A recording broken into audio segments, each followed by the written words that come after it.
What happens when virtual artistry meets NFT innovation? I'm Mike Loader. Crypto Corner starts right now. Hello and welcome back to Crypto Corner, presented by the team at BTC Markets, where each episode we go about detailing those crypto market trends. I'm going to hand it over to Carolyn Bowler now, CEO of BTC Markets. Thanks for your time. Hi everyone, thanks so much for coming along and joining us on to Crypto Corner. Today our first guest is going to be an NFT artist named Giant Swan. He is a legend of the game here in Australia and has very generously agreed to join us live from his studio. So thanks so much for joining us, Giant. Much appreciate the time. Hi Carolyn, thank you for having me today. What I want to, I suppose the first question I want to find out is, what exactly is the technology that you use to create art with NFTs, and how does that space differ from, I suppose, more traditional formats? Sure, so I think the simplest way to describe what I do with my art is I use virtual reality to turn movement into shapes and color. So yeah, what that means is I put on a headset, I empty an empty space, and then I use my body language, my hands as paintbrushes. And then I create big scenes that hopefully people will enjoy to look at. So when you start drawing, or you start creating rather, do you have a vision in mind, or is there something that you're trying to create, or is it more intuitive, as the process goes through to the art that you end up creating?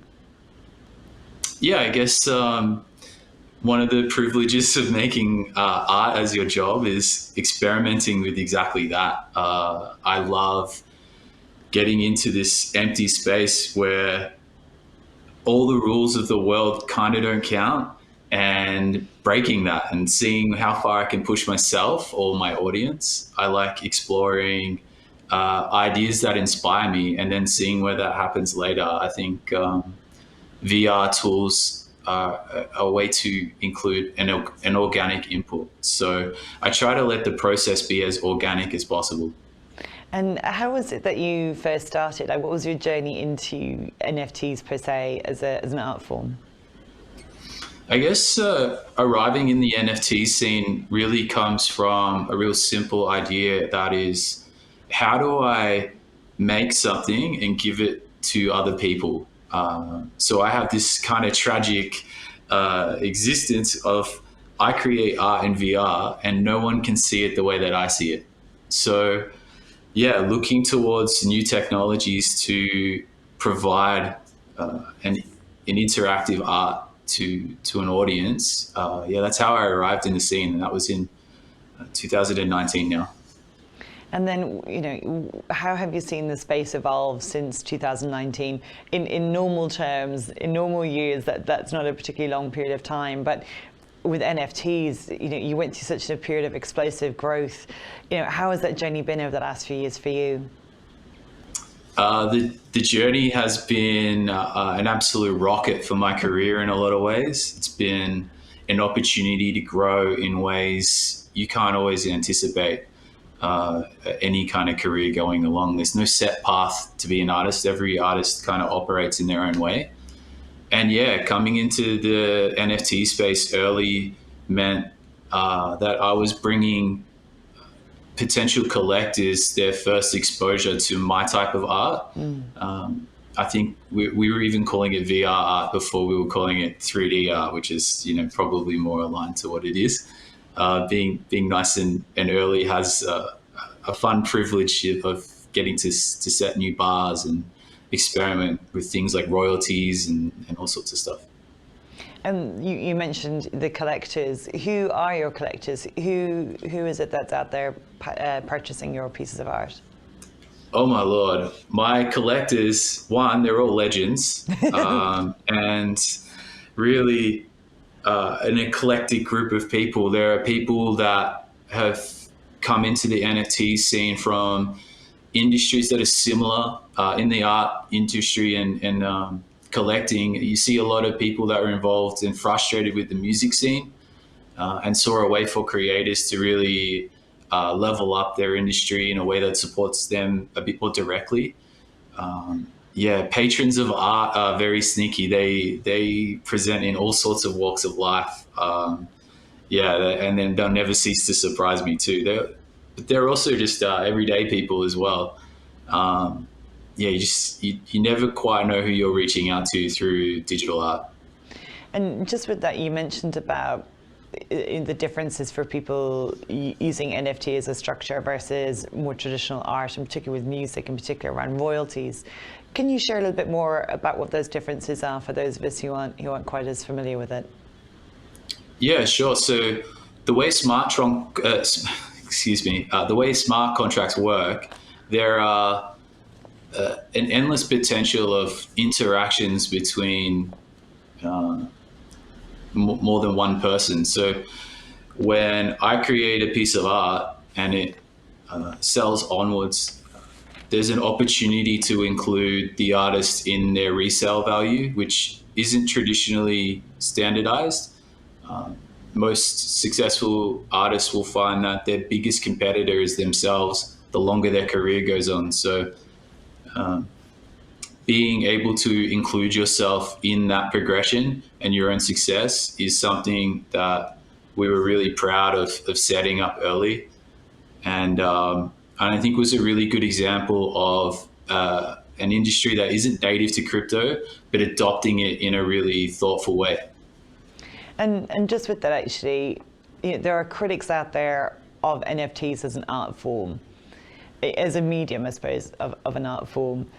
How do you respond to those criticisms? I mean, certainly, we're in crypto, we hear the criticisms of crypto all the time, but it seems to be an unusual one to be critical of NFTs. But how do you respond to that? People are saying, well, I don't own the art, it's not a physical object on my wall.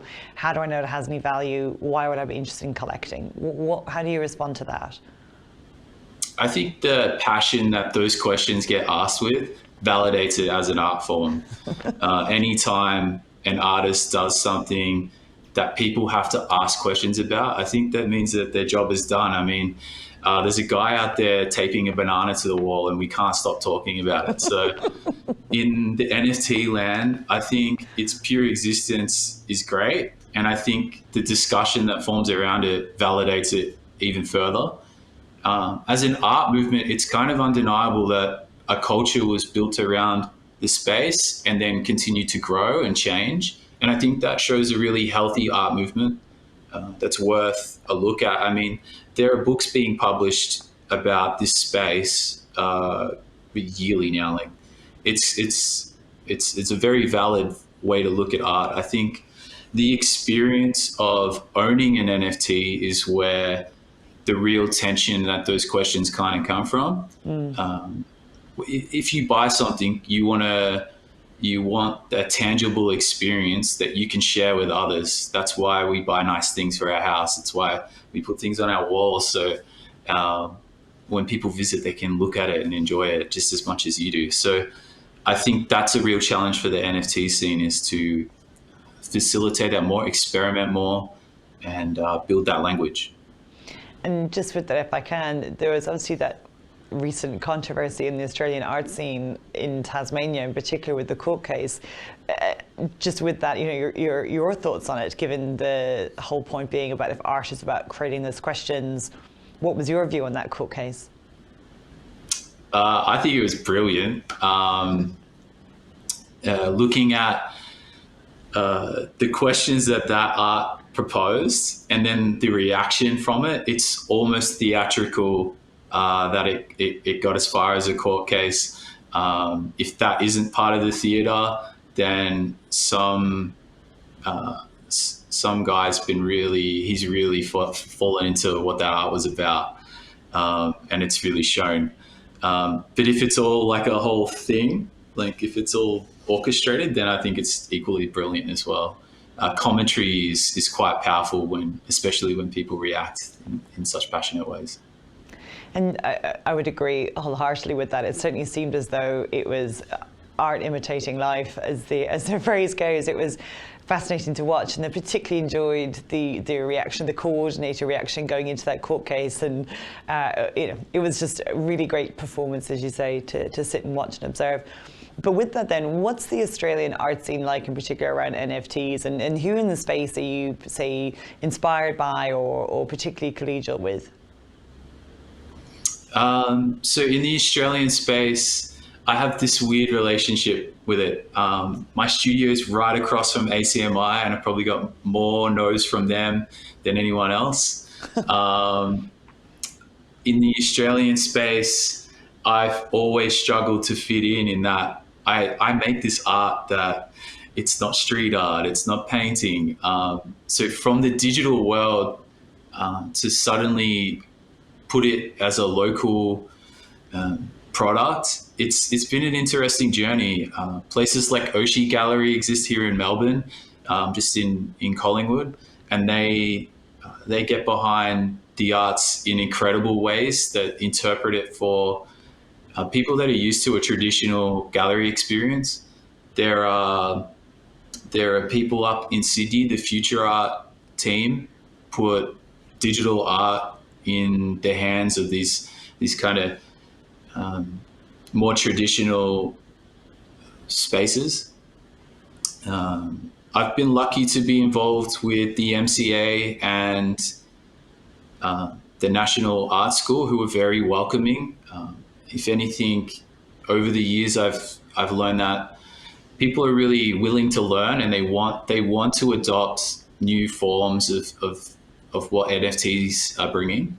And I think there's a lot of nervousness and hesitation because they want to see themselves make moves that don't follow just a trend. They want to see new standards.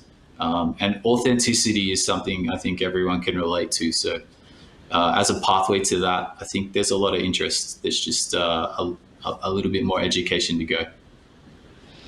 Brilliant. Thank you so much for your candor and for sharing so much from your experience in this space. It's such an exciting place to be, and we're so fortunate to have such a thriving NFT scene here in Australia, and particularly here in Melbourne, as you mentioned with yourself and with Oshi Gallery and so many others.